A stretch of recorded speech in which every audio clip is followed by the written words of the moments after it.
نور، مش هنسيبها ضلمة.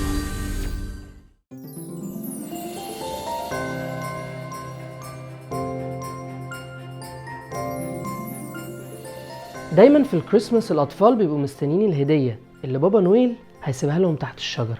الأب والأم بقى بيستغلوا القصة دي جدا، أسوأ استغلال. فتلاقي الأب والأم بيقولوا لعيالهم إنهم لو عايزين بابا نويل يجيب لهم هدية لازم يبقوا كويسين، ما يعملوش حاجة وحشة. وبيقولوا لعيالهم إن بابا نويل عنده لستتين، good list و naughty list.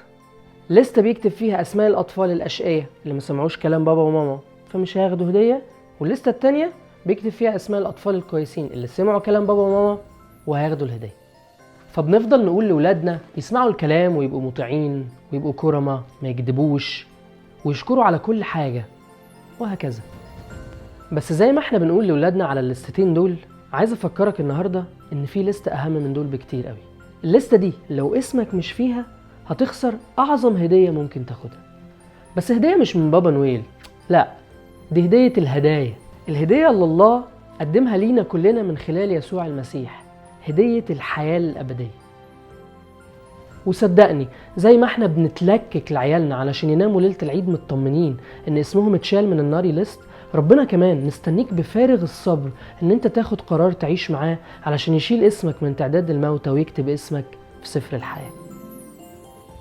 الكتاب المقدس بيقول عن الله كده: الذي يريد أن جميع الناس يخلصون وإلى معرفة الحق يقبلون. جميع الناس. وزي ما احنا بندي فرصة لأولادنا يلحقوا نفسهم قبل العيد، ربنا كمان مديك فرصة لحد دلوقتي ومستنيك تاخد قرار. فخد قرار علشان تبقى في الجود ليست وتاخد الهدايا.